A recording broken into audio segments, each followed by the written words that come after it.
गणेशाय नमः। ओम गंग गणपतये नमः। ओम इष्ट देवी देवताभ्यो नमो नमः। ओम स्थानीय देवी देवताभ्यो नमो नमः। ओम सकल गुरुवे नमो नमः। स्थानीय देवी देवताभ्यो नमो नमः। ओम कृष्णाय नमः। श्री पिंगल गीता का पाठ। राजा युधिष्ठिर ने कहा, हे पितामह, आपने धर्म संबंधी श्रेष्ठ धर्मों का उपदेश दिया। हे पृथ्वीनाथ, अब आप आश्रम योग्य उत्तम धर्म का वर्णन कीजिए। भीष्म बोले, युधिष्ठिर, वेदों में सर्वत्र सभी आश्रमों के लिए स्वर्ग साधक यथार्थ फल की प्राप्ति कराने वाली तपस्या का उल्लेख है। धर्म के बहुत से द्वार हैं। संसार में कोई ऐसी क्रिया नहीं है जिसका कोई फल न हो। भरत श्रेष्ठ, जो पुरुष जिस विषयों में पूर्ण निश्चय को पहुंच जाता है, जिसके द्वारा उसे अभिष्ट सिद्धि का विश्वास हो जाता है, उसी को यह कर्तव्य समझता है, दूसरे विषय को नहीं। मनुष्य जैसे जैसे संसार के पदार्थों को सारहीन समझता है, वैसे वैसे ही इनमें उसका वैराग्य होता रहता है, इसमें संशय नहीं है। युधिष्ठिर, इस प्रकार यह जगत अनेक दोषों से परिपूर्ण है, ऐसा निश्चय करके बुद्धिमान पुरुष अपने मोक्ष के लिए प्रयत्न करते हैं। युधिष्ठिर ने पूछा, दादाजी, धन के नष्ट हो जाने पर अथवा स्त्री पुत्र या पिता के मर जाने पर किस बुद्धि से मनुष्य अपने शोक का निवारण करे, यह मुझे बताइए। भीष्म ने कहा, वत्स, जब धन नष्ट हो जाए अथवा स्त्री पुत्र या पिता की मृत्यु हो जाए, तब ओह, संसार कैसा दुख में है, यह सोचकर मनुष्य को शोक को दूर करने वाले शम दम आदि साधनों का अनुष्ठान करे। इस विषय में किसी हितैषी ब्राह्मण ने राजा सेनापति सैन्यजीत के पास जाकर उन्हें जैसा उपदेश दिया था, उसी प्राचीन इतिहास को विज्ञ पुरुष दृष्टांत के रूप में प्रस्तुत किया करते हैं। राजा सैन्यजीत के पुत्र की मृत्यु हो गई थी। वे उसी के शोक की आग से जल रहे थे। उसका मन विषाद में डूबा हुआ था। उन शोक विहीन नरेश को देखकर ब्राह्मण ने इस प्रकार कहा, राजन, तुम मूढ़ मनुष्य की भांति क्यों मोहित हो रहे हो? शोक के योग्य तो तुम स्वयं ही हो, फिर दूसरों के लिए शोक क्यों करते हो? अजी, एक दिन ऐसा आएगा जबकि दूसरे शोचनीय मनुष्य तुम्हारे लिए भी शोक करते हुए उसी गति को प्राप्त होंगे। पृथ्वीनाथ, तुम, मैं और ये दूसरे लोग जो इस समय तुम्हारे पास बैठे हैं, सब वही जाएंगे जहां से हम आए हैं। सैन्यजीत ने पूछा, तपस्या के धनी ब्राह्मण देव, आपके पास ऐसी कौन सी बुद्धि, कौन सा तप, कौन सी समाधि, कैसा ज्ञान और कौन सा शास्त्र है जिसे पाकर आपको किसी प्रकार का विषाद नहीं है? सुख और दुख का चक्र घूमता रहता है। मैं सुख में हर्ष से फूल उठता हूँ और दुख में खिन्न हो जाता हूँ। ऐसी अवस्था में पड़े हुए अपने आप के लिए मुझे निरंतर शोक होता है। यह शोक मेरे हृदय में डेरा डाले बैठा है। ब्राह्मण ने कहा, राजन, देखो, इस संसार में उत्तम और मध्यम और अधम सभी प्राणी भिन्न भिन्न कर्मों से आसक्त हो दुख से ग्रस्त हो रहे हैं। मैं तो अकेला हूँ, न तो दूसरा कोई मेरा है और न मैं किसी दूसरे का हूँ। मैं उस पुरुष को नहीं देखता जिसका मैं हूँ, तथा उसको भी नहीं देखता जो मेरा हो। न मुझ पर किसी की ममता है, न मेरा ही किसी पर ममत्व है। यह शरीर भी मेरा नहीं अथवा सारी पृथ्वी भी मेरी नहीं है। ये सब वस्तुएं जैसे मेरी हैं, वैसे ही दूसरे की भी हैं। ऐसा सोचकर इनके लिए मेरे मन में कोई व्यथा नहीं होती। इस बुद्धि को पाकर न मुझे हर्ष होता है न शोक। जिस प्रकार समुद्र में बहते हुए दो काष्ठ कभी कभी एक दूसरे से मिल जाते हैं और मिलकर फिर अलग हो जाते हैं, उसी प्रकार इस लोक में प्राणियों का समागम होता है। इसी तरह पुत्र, पौत्र, जाति, बांधव और संबंधी भी मिल जाते हैं।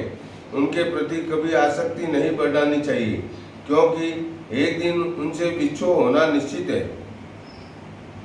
तुम्हारा पुत्र किसी अज्ञात स्थिति से आया था और अब अज्ञात स्थिति में ही चला गया है। न तो वह तुम्हें जानता था और न तुम उसे जानते थे, फिर तुम उसके कौन होकर किसके लिए शोक करते हो। संसार में विषयों की तृष्णा से जो व्याकुलता होती है उसी का नाम दुख है, और उस दुख का विनाश ही सुख है। उस सुख के बाद पुनः कामान्व जनित दुख होता है। इस प्रकार बारंबार दुख ही होता रहता है। सुख के बाद दुख और दुख के बाद सुख आता है। मनुष्यों के सुख और दुख चक्र की भांति घूमते रहते हैं। इस समय तुम सब में दुख में आ पड़े हो, अब फिर तुम्हें सुख की प्राप्ति होगी। यहाँ किसी भी प्राणी को न तो सदा सुखी प्राप्त होता है और न सदा दुखी। यह शरीर ही सुख का आधार है और यही दुख का भी आधार है। देहाभिमानी पुरुष शरीर से जो जो कर्म करता है उसी के अनुसार वह सुख एवं दुख का फल भोगता है। यह जीवन स्वभावतः शरीर के साथ ही उत्पन्न होता है। दोनों साथ साथ विविध रूपों में रहते हैं और साथ ही साथ नष्ट हो जाते हैं। मनुष्य नाना प्रकार के स्नेह बंधनों में बंधे हुए हैं, अतः वे सदा विषयों की आसक्ति से घिरे रहते हैं। इसलिए जैसे बालू द्वारा बनाए गए पुल जल के वेग से बह जाते हैं, उसी प्रकार उस मनुष्य की विषय कामना सफल नहीं होती, जिससे वे दुख पाते रहते हैं। तेली लोग तेल के लिए जैसे तिलों को कोलू में फेरते हैं, उसी प्रकार स्नेह के कारण सब लोग अज्ञान जनित क्लेशों द्वारा सृष्टि चक्र में पिस रहे हैं। मनुष्य स्त्री पुरुष पुत्र और कुटुंब के लिए चोरी आदि पाप कर्मों का संग्रह करता है, किंतु इस लोक और परलोक में उसे अकेले ही उन समस्त कर्मों का क्लेश में फल भोगना पड़ता है।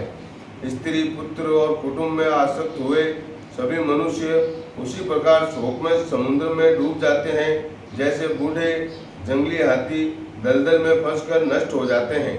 प्रभो, यहाँ सब लोगों को पुत्र धन कुटुंबी तथा संबंधियों का नाश होने पर दावानल के समान दाह उत्पन्न करने वाला महान दुख प्राप्त होता है, परंतु सुख दुख और जन्म मृत्यु आदि यह सब कुछ प्रारब्ध के ही अधीन है।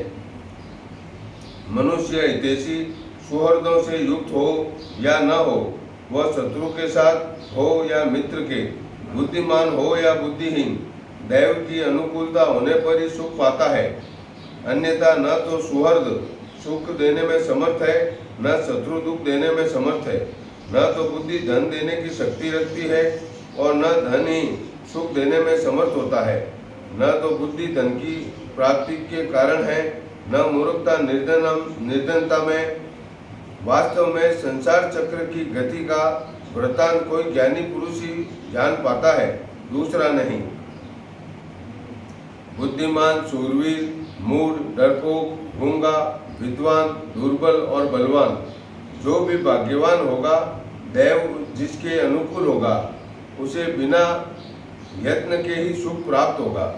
दूध देने वाली गौ बछड़े की है, या उसे दूहने अथवा चराने वाले ग्वाले की है, या रखने वाले मालिक की है, अथवा उसे चुरा कर ले जाने वाले चोर की है।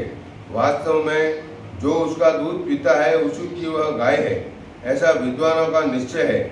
इस संसार में तो अत्यंत मूढ़ है। जो अत्यंत मूढ़ है और जो बुद्धि से परे पहुंच गए हैं, वे ही मनुष्य सुखी हैं। बीच के सभी लोग कष्ट भोगते हैं।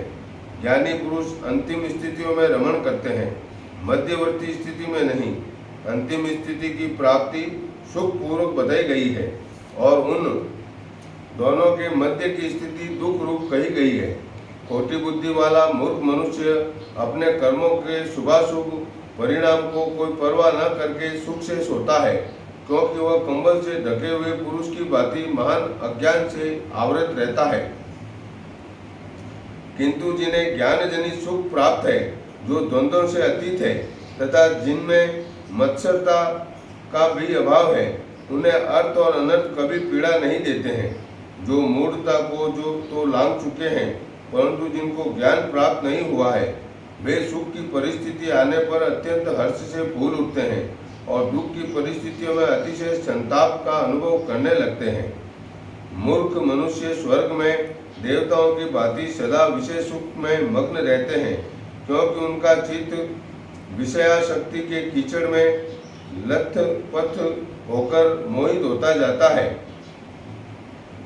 आरंभ में आलस्य सुख सा जान पड़ता है, परंतु वह अंत में दुखदायी होता है।